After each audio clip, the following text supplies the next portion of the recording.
अस्सलाम वालेकुम नाज़रीन, आप देख रहे हैं नया पाकिस्तान और मैं हूं शहजाद इकबाल। कराची के मसाइल हल करने के लिए वफाकी हुकूमत और सिंध हुकूमत ने कल 1100 अरब रुपए के पैकेज का ऐलान किया। कराची वालों की एक उम्मीद जागी है कि कराची के जो मसाइल हैं अब शायद वो हल हो जाएंगे, क्योंकि इस मरतबा जोर इस बात पे नहीं दिया गया है सिर्फ कि कितना पैसा कराची पे खर्च होगा, बल्कि जोर इस बात पे भी दिया गया है कि इम्प्लीमेंटेशन कैसे होगी, ये जो मंसूबे हैं इनकी मॉनिटरिंग का मैकेनिज्म क्या होगा।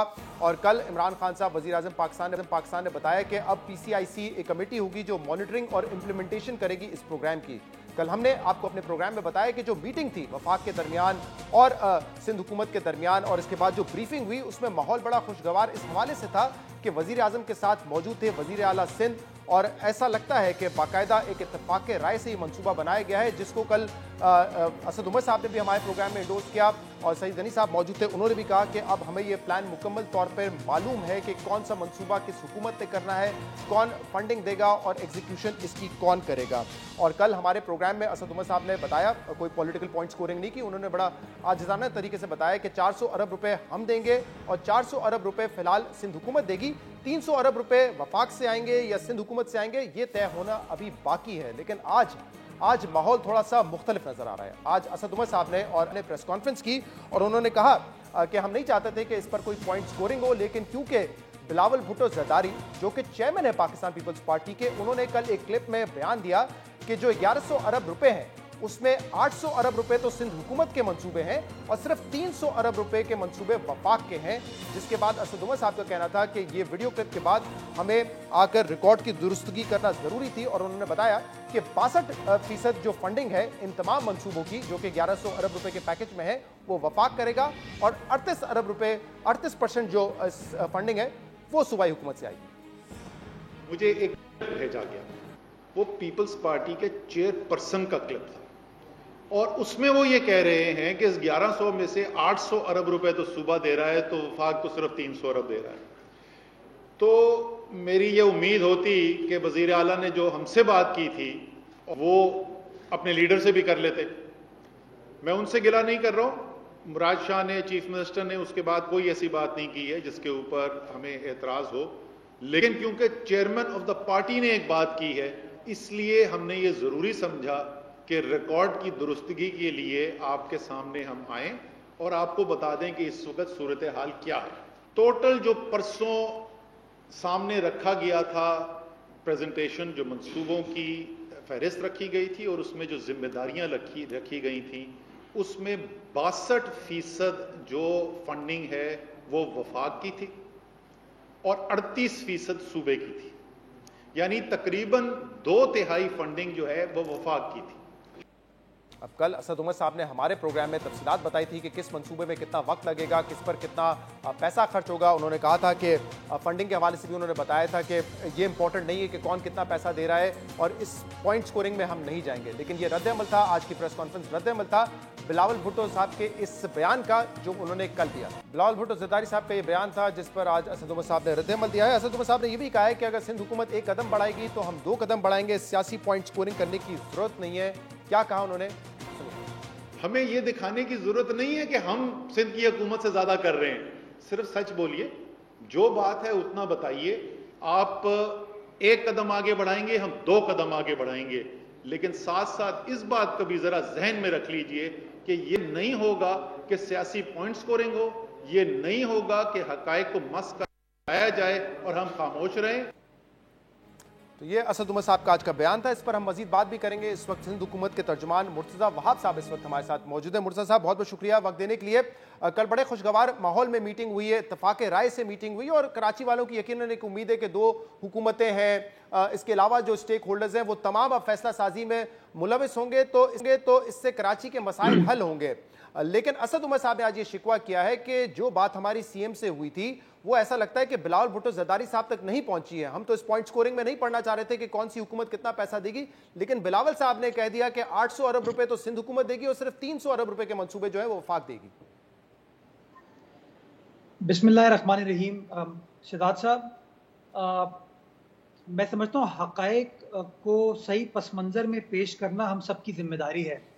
और कल मुझे ये भी पता चला कि असद उमर साहब ने आपके टेलीविजन प्रोग्राम में ये कहा कि जी हम अफाम तफहीम के साथ डिलिब्रेशन के साथ सिंध हुकूमत के साथ फैसला करते थे और बाद में मुर्तज़ा वहाब साहब आके कुछ और बात कर देते थे, जिसकी वजह से माहौल ख़राब होता था।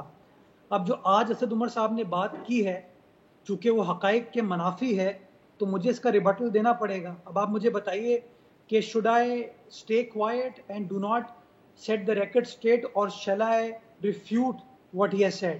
बिकॉज प्रॉब्लम ये होती है, हम कोई भी बात करते हैं तो ये लोग फिर जवाब में इल्ज़ाम तराशी पर आ जाते हैं। तो मैं पहले आपसे इजाज़त ये मांगना चाहता हूँ कि आप मुझे बता दें ताकि कल को आपके प्रोग्राम में ये गिला ना करें कि मुर्तज़ा वहाब साहब ने आके माहौल ख़राब कर दिया। जी जी, उन्होंने कल एक बयान दिया था आपके हवाले से, अगर आप उस पर रिस्पॉन्ड करना चाहते हैं तो प्लीज़ कर दीजिए, फिर हम आज के इशू पर आ जाएंगे। जी, मैं सिर्फ शहजाद ये बता रहा हूँ कि जब भी आप हक़ाइक़ को मसख करके अपना बयान देंगे तो दूसरी साइड से काउंटर आर्ग्यूमेंट आएगा। और कोविड के ज़माने में भी जो हम बात करते थे वो हक़ाइक़ पर मबनी थी, जो हमारा पॉइंट ऑफ व्यू होता था, जो एनसीओसी में भी हम कन्वे करते थे, उसी को मीडिया पर आके कन्वे करते थे। और आज भी जो मैं बात करूँगा वो हक़ाइक़ के ऐन मुताबिक होगी।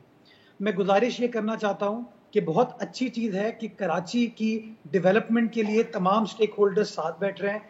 फेडरल गवर्नमेंट, प्रोविंशियल गवर्नमेंट मिलकर बैठकर काम करने के ऊपर रजामंद है। जो 1100 अरब रुपए का पैकेज कराची शहर की डेवलपमेंट के लिए अनाउंस किया गया है, उसका ब्रेकअप जो है वो तकरीबन 802 अरब हमने पहले अनाउंस किया था, जिसमें हल्की सी ऑल्टरेशन हुई है चूंकि K4 फेडरल गवर्नमेंट अब उसकी जिम्मेदारी ले रही है। तो 750 अरब का अमाउंट जो है वो प्रोविंशियल गवर्नमेंट की जिम्मेदारी है और 362 अरब रुपए 362 बिलियन रुपीस जो है वो फेडरल गवर्नमेंट जिम्मेदारी ले रही है। यानी कि जो परसेंटेज असद उमर साहब ने आज अपनी प्रेस कॉन्फ्रेंस में दी है कि 62% शायद वफाक की रिस्पॉन्सिबिलिटी है, मैं समझता हूँ वो गलत है। जो मेरे पास नंबर्स हैं 1100 अरब में से 362 अरब रुपए जो है वो वफाक कंट्रीब्यूट करेगा और तकरीबन कोई 750 अरब जो है वो प्रोविंशियल गवर्नमेंट करेगा। जो वफाक भी कंट्रीब्यूट कर रहा है मैं उसका भी आपको ब्रेकअप देना चाहूँगा कि 362 बिलियन जो बनते हैं, 362.9 बिलियन टू बी एग्जैक्ट, इसमें जो 260 अरब रुपए हैं वो पब्लिक प्राइवेट पार्टनरशिप इनिशिएटिव है। यानी कि फेडरल गवर्नमेंट अपने बजट से वो पैसे नहीं निकाल रहा, ये पब्लिक प्राइवेट पार्टनरशिप मैकेनिज्म के थ्रू लाए जाएंगे। 103 अरब 103 बिलियन है जो फेडरल गवर्नमेंट अपने पीएचडीपी के थ्रू कंट्रीब्यूट करेगी अगले 3 साल में। यानी कि एक माली साल में तकरीबन 33 अरब कंट्रीब्यूशन जो है। सही। अब मुझे साहब ये भी बता दीजिएगा, जो आप कह रहे हैं कि 802 अरब रुपए के मंसूबे हमारे हैं, उसमें सिंध हुकूमत का कितना कंट्रीब्यूशन है और दूसरे सोर्सेज से कितना इसमें कंट्रीब्यूशन होगा? मैं अगर आप चाहेंगे तो मैं आपको स्कीम वाइज बताता जाऊंगा, बट मैं इसके प्रोपोनेंट्स आपको बता दूं। नहीं, स्कीम वाइज नहीं, मुझे एक ओवरऑल फिगर बता दीजिए, इतना तो वक्त नहीं होगा हमारे पास। जी, मेरे पास ओवरऑल फिगर नहीं, मैं आपको ये बताता हूँ कि 4 कंपोनेंट्स हैं इसके। पहला कंपोनेंट है हम अपने एनुअल डेवलपमेंट प्रोग्राम के तहत बजटेड पैसे करेंगे। दूसरा कंपोनेंट वो है जो कि हमने ट्रांसपोर्ट के लिए और पानी के लिए, सेवरेज के लिए वर्ल्ड बैंक के साथ लोन्स नेगोशिएट किए हैं। सेकंड कंट्रीब्यूशन जो है वो वर्ल्ड बैंक का है। तीसरा कंट्रीब्यूशन जो है वो एशियन डेवलपमेंट बैंक का, और चौथा कंट्रीब्यूशन जो है वो पब्लिक प्राइवेट पार्टनरशिप का है। अब इसमें तमाम की लायबिलिटी एक फिगर आपने दिया है और एक फिगर असद उमर साहब कह रहे हैं कि 62% हमारा कंट्रीब्यूशन है। अब एक उनका वर्ड है, एक आपका वर्ड है, और बताया जाता है कि इत्तेफाक राय से फैसला हुआ है। अब मैं जरा आपके जो प्रपोज प्लान है, ट्रांसफॉर्मेशन प्लान, जिस पे आप कह रहे हैं कि 802 अरब रुपए रखे गए, इस पर मैं आ जाता हूं। आपने कहा एक चीज तो इसमें से K4 निकाल दीजिए क्योंकि अब वो वफाक की जिम्मेदारी हो गई है, लेकिन K4 के अलावा KCR भी अब वफाक की जिम्मेदारी है जो कि 300 अरब रुपए है। तो अगर इस 802 अरब रुपए में से 300 अरब रुपए जो वफाक कह रहा है कि अब हमने देने हैं, चाहे हम कहीं से भी लेके दें, पीएचडीपी से लेके दें, अदर सोर्सेज से लेके दें, वो अब हमारी जिम्मेदारी है। तो 300 अरब रुपए भी तो कम हो गए ना इस 800 अरब रुपए में से। नहीं शहजाद साहब, वो जो KCR के पैसे हैं वो आ रहे हैं by way of A loan from Chinese government. It is part of CPEC, और CPEC का वो हिस्सा बना था जब प्रोविंशियल गवर्नमेंट ने, सिंध गवर्नमेंट ने रिक्वेस्ट की थी उस जमाने में 2016 में कि इसको CPEC का हिस्सा बनाया जाए, और गालिबन दिसंबर 2016 में उसको CPEC का हिस्सा बनाया गया था। तो वो लाइबिलिटी सिंध गवर्नमेंट की है। तो अगर फेडरल गवर्नमेंट कहती है वो लाइबिलिटी वो लोग ले रहे हैं तो वो क्लैरिफाई कर दें, इसका लोन तो हम पे करेंगे। मुकम्मल पैसा जो है, जो लाइबिलिटी है, ये सिंध हुकूमत ले रही है 300 अरब रुपए की मुकम्मल।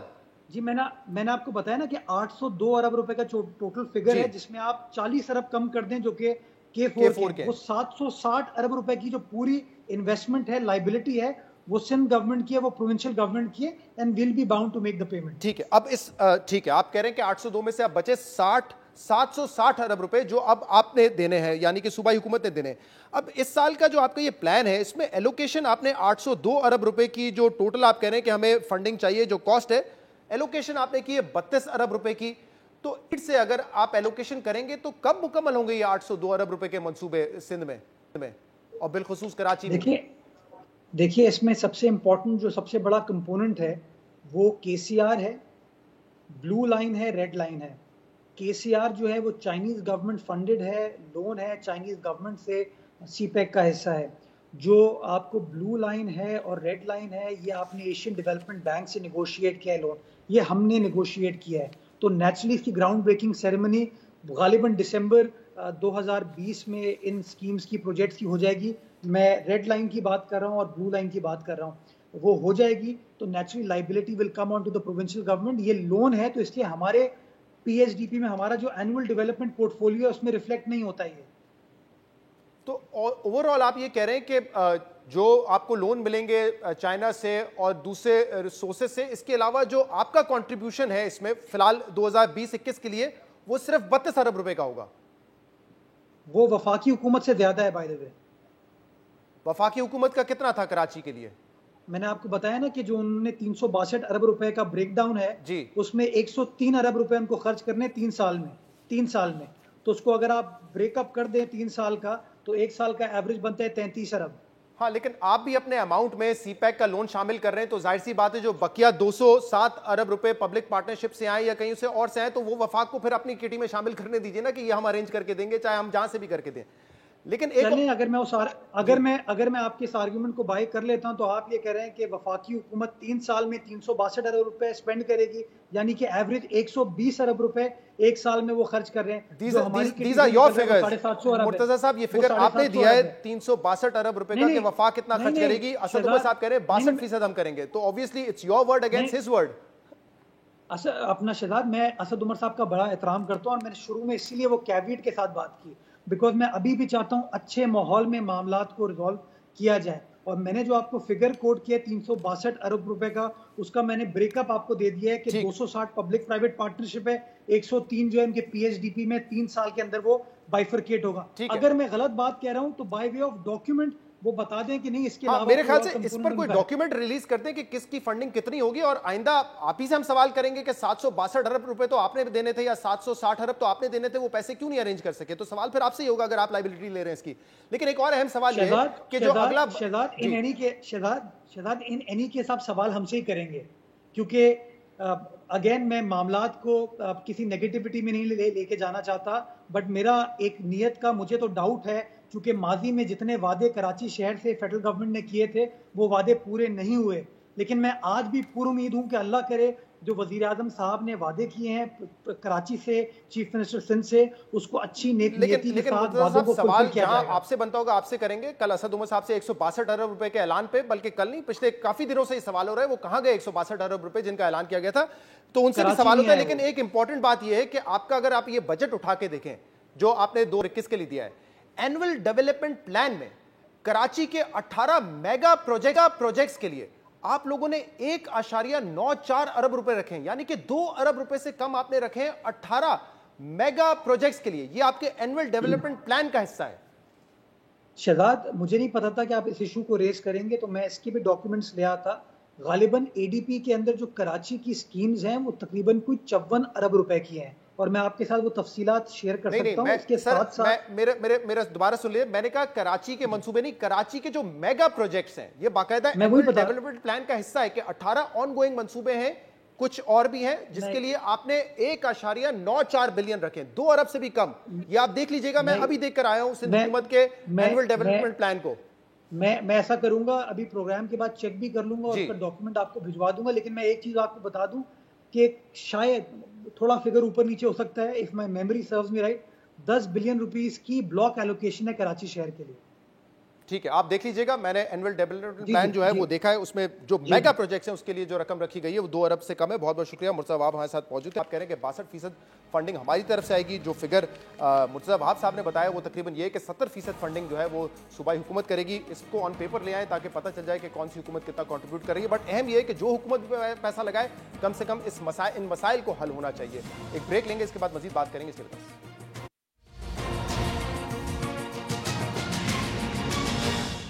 नून लीग के कायद मियां मोहम्मद नवाज शरीफ 10 सितंबर तक पाकिस्तान वापस आएंगे या नहीं, ये इस वक्त का सबसे बड़ा सवाल है। नवाज शरीफ की वतन वापसी के लिए अदालती डेडलाइन खत्म होने में अब सिर्फ 3 दिन बाकी हैं, मगर नून लीगी रहनुमाओं और कायदीन के बयानात से यह वाज़ेह होता जा रहा है कि नवाज शरीफ 10 सितंबर को अदालत के सामने सरेंडर करने का इरादा नहीं रखते, जबकि उनकी पार्टी भी उन्हें इलाज से पहले पाकिस्तान वापस ना आने की दरख्वास्त कर रही है।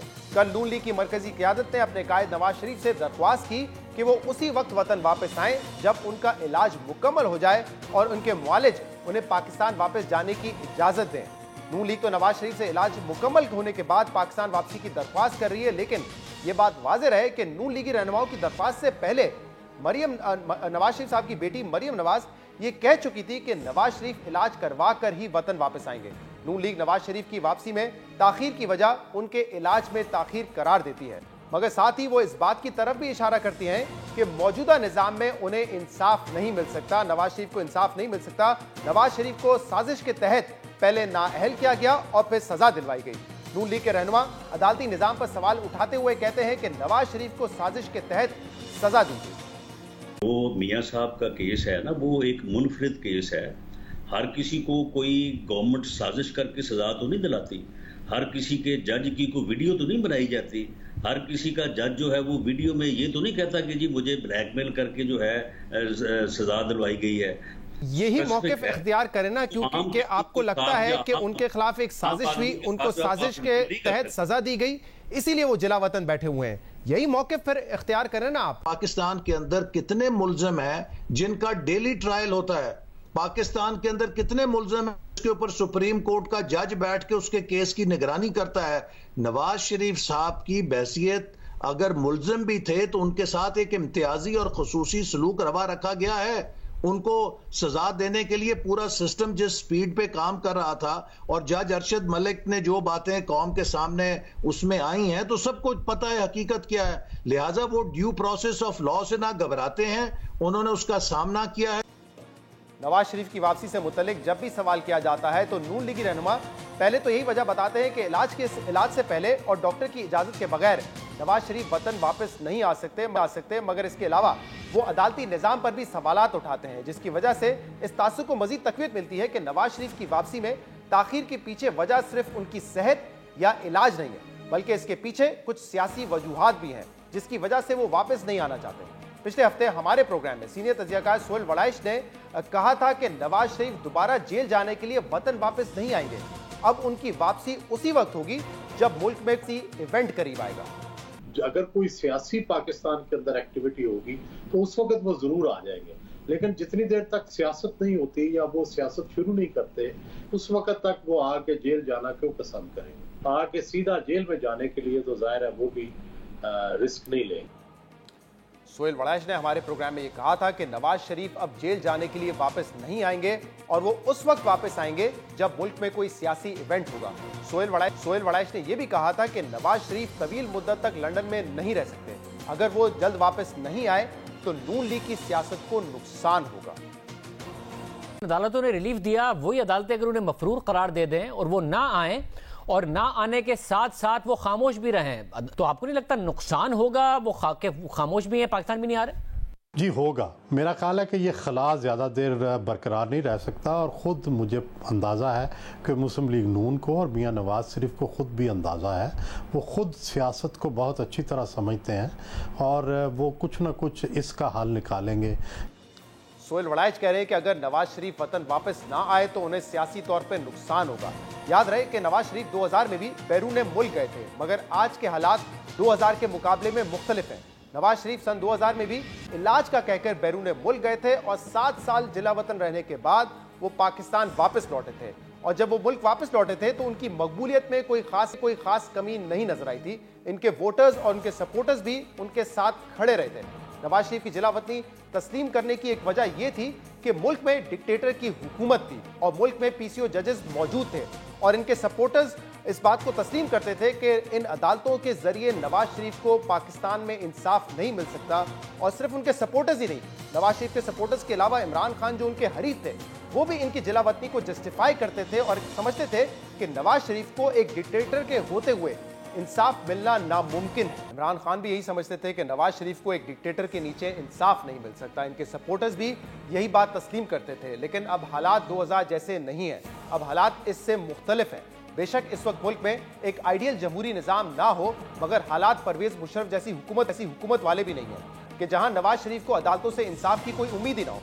आज मुल्क में जहां अदालतों ने नवाज शरीफ के खिलाफ फैसले दिए हैं तो इन्हीं अदालतों ने नवाज शरीफ और उनकी फैमिली को और उनकी पार्टी के लोगों को रिलीफ भी दिया है। नवाज शरीफ को कन्विक्ट होने के बावजूद इन्हीं अदालतों ने बाहर जाने की इजाजत दी, जो कि एक अनप्रेसिडेंटेड फैसला था। नवाज शरीफ के अलावा मरियम नवाज, साद रफीक, शाहिद खाकान अब्बासी और मिफ्ता इस्माइल समेत नून लीग के कई मुख्तलिफ रहनुमाओं को भी इन्हीं अदालतों से रिलीफ मिला है।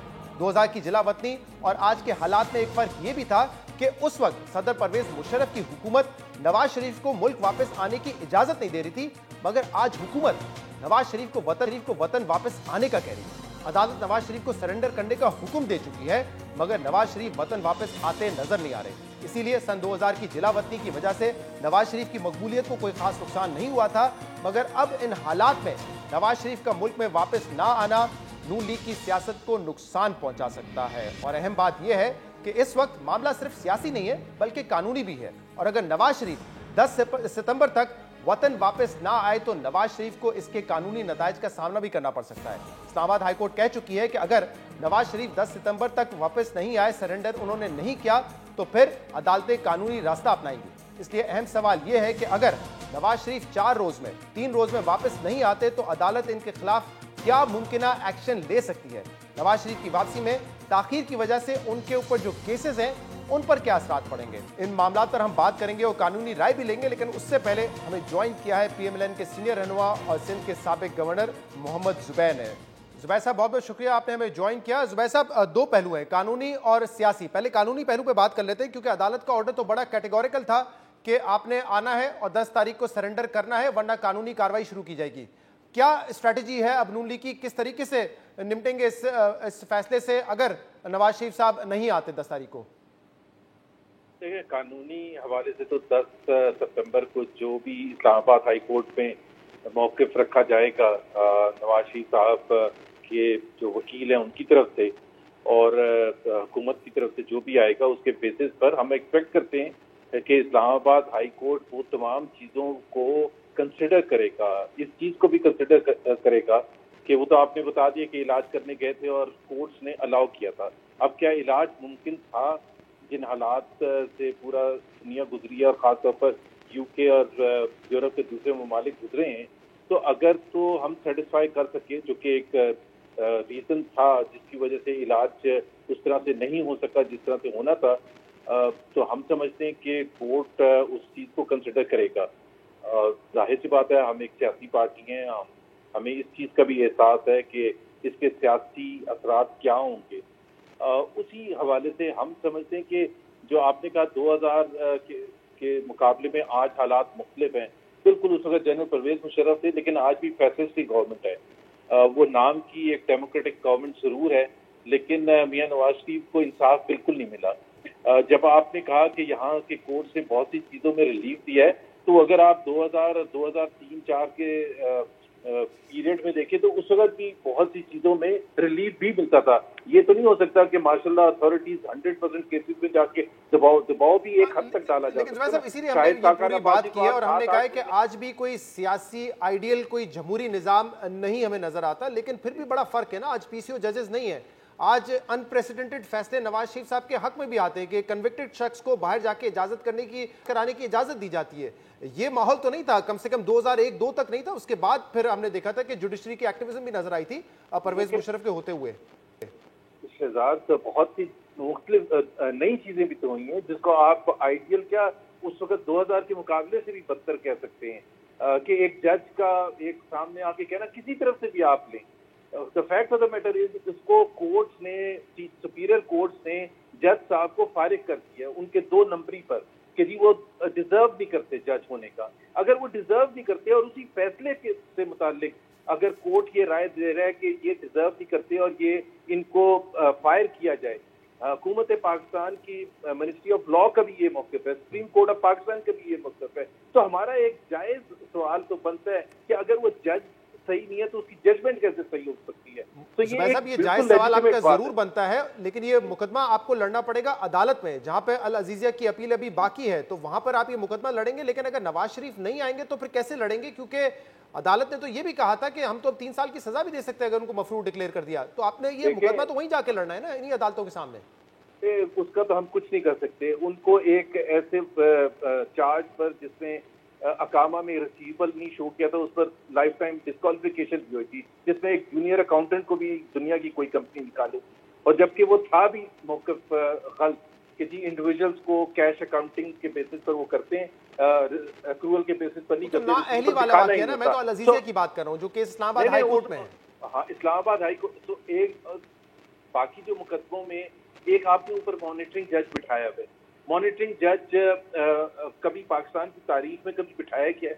सो सारी चीजें जब एक यूनिक होगा और उसके स्टैंडर्ड्स, इंटरनेशनल स्टैंडर्ड्स को आप इंटरनेशनल कन्वेंशंस को नहीं मीट करेंगे तो शक व शुबहात तो होंगे। और हम समझते हैं कि we have been undone through ये कोर्ट के केसेस से, और मेरा नहीं ख्याल है कि पाकिस्तान में कोई शख्स ऐसा है जो सीरियस, या इंटरनेशनल वॉच ऑर्गेनाइजेशन या ह्यूमन राइट ऑर्गेनाइजेशन पाकिस्तान के जो फैसले हैं पिछले 3-4 साल में और पहले चले जाए। लेकिन मैंने जैसे कहा कि जुबैर साहब उसमें ऐसे अनप्रेसिडेंटेड फैसले भी है ना। आप बताइए कि कभी ये कोई मिसाल है कि कोई कन्विक्टेड शख्स जो है उसको बेल मिली हो और फिर बाहर जाने की इजाजत मिली हो, तो ये फैसले भी आए। इसीलिए अदालत ये कहती है कि हमने आपको जाने की इजाजत दी, now come back and surrender. अगर नवाज शरीफ आके ये बता दें अदालत को कि देखिए ये मेरी मजबूरियां हैं, लेकिन फिलहाल जो हुक्म है उसको तो तस्लीम करें ना। आप जो रेफर करने की कोशिश कर रहे हैं कि वो जो अनप्रेसिडेंटेड फैसला था जिसमें उनको इजाजत दी गई थी बाहर जाने की, आप खुद ही अपनी बात से तजाद कर रहे हैं कि आप ये कह रहे हैं कि ये ऐसा होता नहीं है।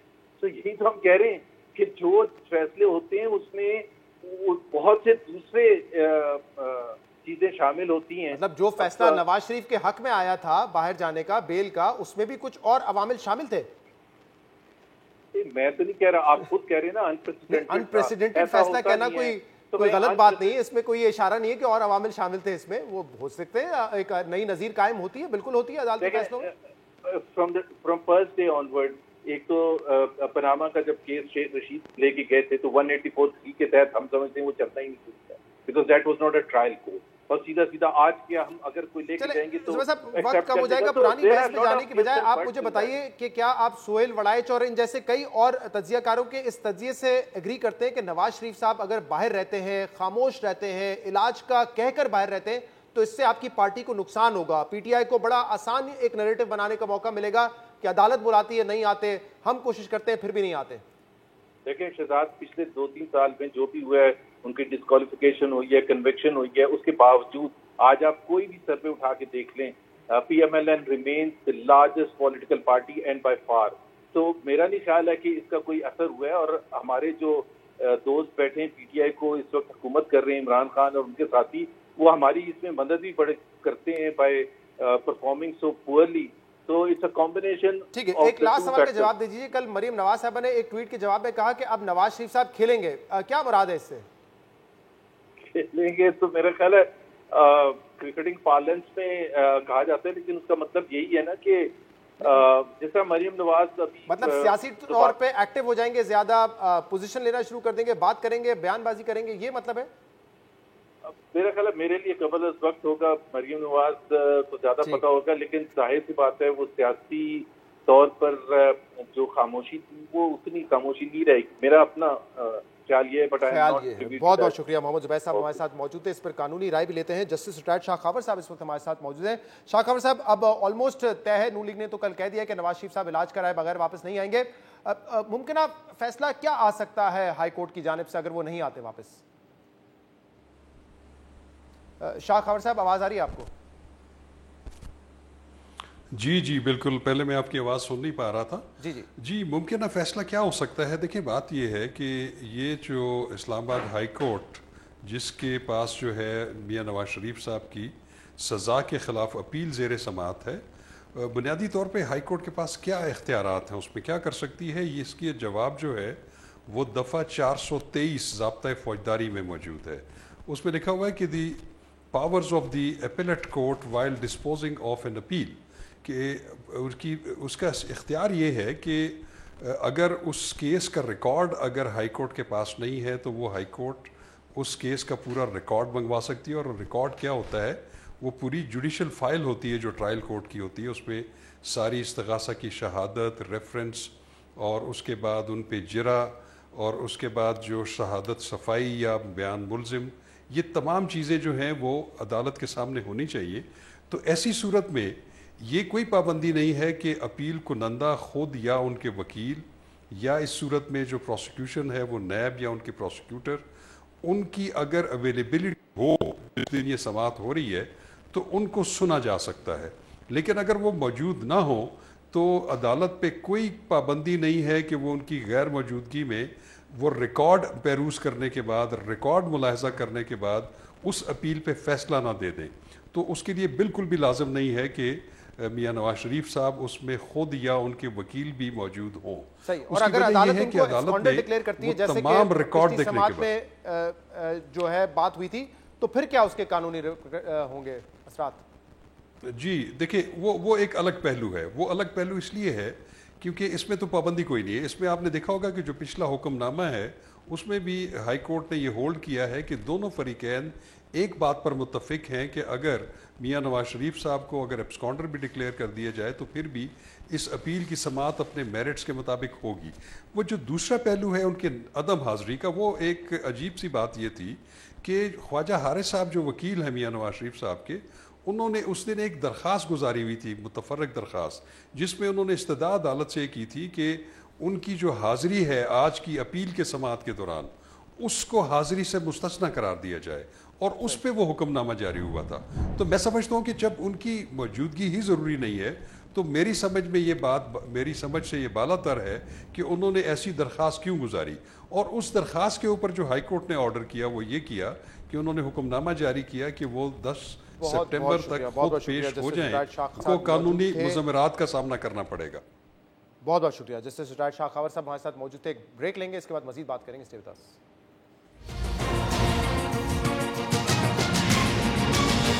जंगे सितंबर में भारतीय हमले को नाकाम बनाने की याद में आज मुल्क भर में यौम दिफा मिली जोश और जज्बे के साथ मनाया जा रहा है। 6 सितंबर 1965 को भारतीय अफवाज ने लाहौर के करीब बैनुल-अक़वामी सरहद अबूर करते हुए शहर में दाखिल होने की कोशिश की, लेकिन दुश्मन को बेदिया और वागा के मकामात पर ही मज़ाहमत का सामना करना पड़ा था।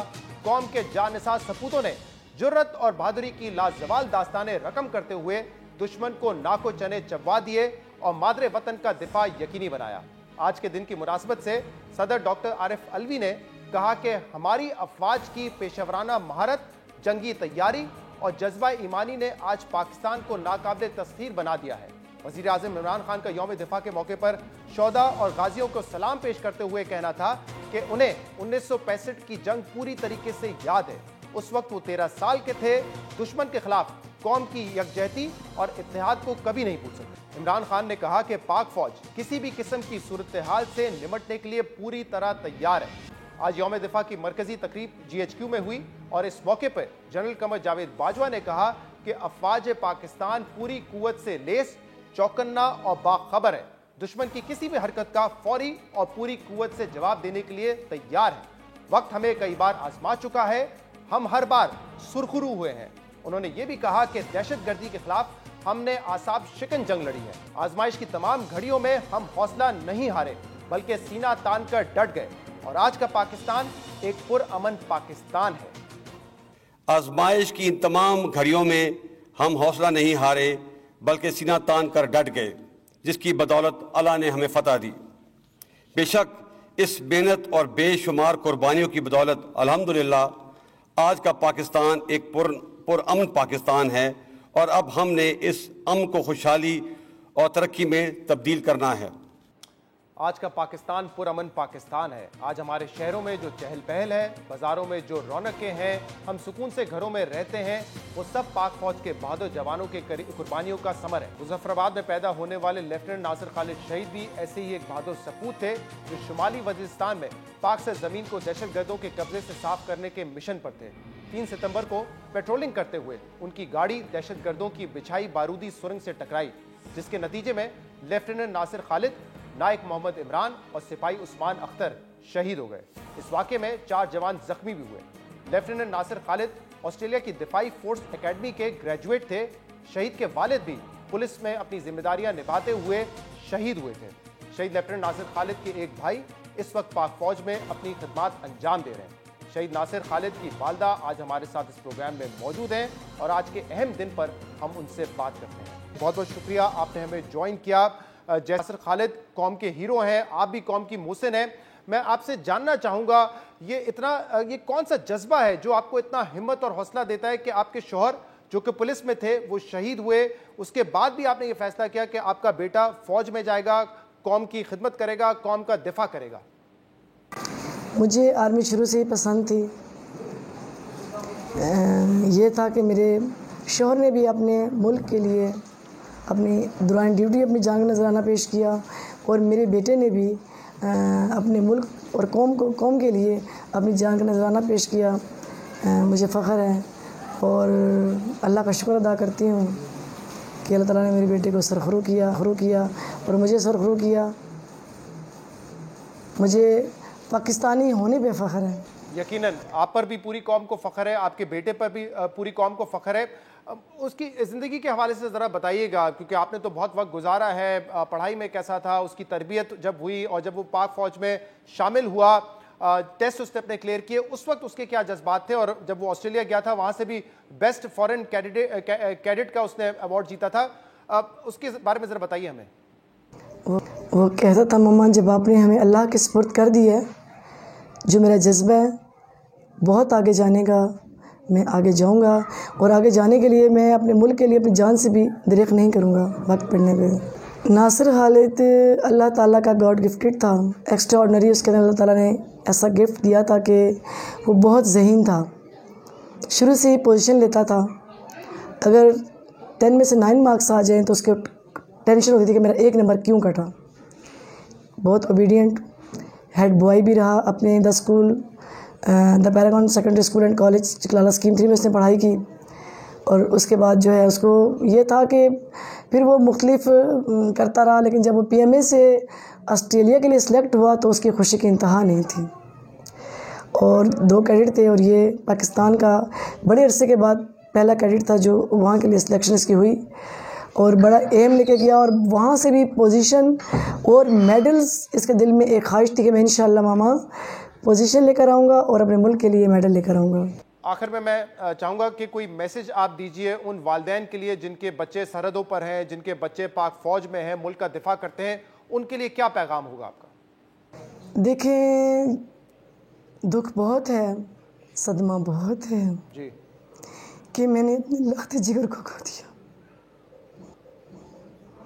लेकिन मुझे फ़ख्र भी है कि मेरे बेटे ने अपने मुल्क की खातिर जाम शहादत नोश किया। दहशतगर्द इनका सफाया हो जाना चाहिए। ये ना सोचें कि हमारे हौसले पस्त हो जाएंगे, हमारे हौसले बुलंद हैं। जब अपने बच्चे को अपने से दूर करके अगर मेरे हौसले बुलंद हैं तो ये अपने कौम और मुल्क के लिए है। और मैं सबसे यही कहूँगी कि आप अपने ईमान को कभी कमज़ोर ना कीजिएगा। बेशक बेशक। जो वफ़ा मुल्क के लिए आपके अंदर मौजूद है वो ज़रूर हासिल कीजिएगा। बेशक मेरा बेटा मुझसे दूर है, मैं जुदाई के लिए लफ्ज़ नहीं बता सकती क्योंकि मैं एक माँ हूँ, लेकिन मैं फ़ख्र करती हूँ अगर मेरे 50 बेटे भी हो इस तरह आर्मी में हों और आगे जाने से दरेक ना करें तो मैं उन्हें कभी मना नहीं करूँगी। बहुत बहुत शुक्रिया, आपने हमें ज्वाइन किया। हमें फ़ख्र है नासिर पर, वो कौम का हीरो है और हम दुआ गो हैं कि अल्लाह आपको सब्र अता फरमाए। आज के प्रोग्राम में इतना ही। इसका फीडबैक आप हमें दे सकते हैं हमारे सोशल मीडिया पर। शो से इजाज़त दीजिए। अल्लाह हाफ़िज़।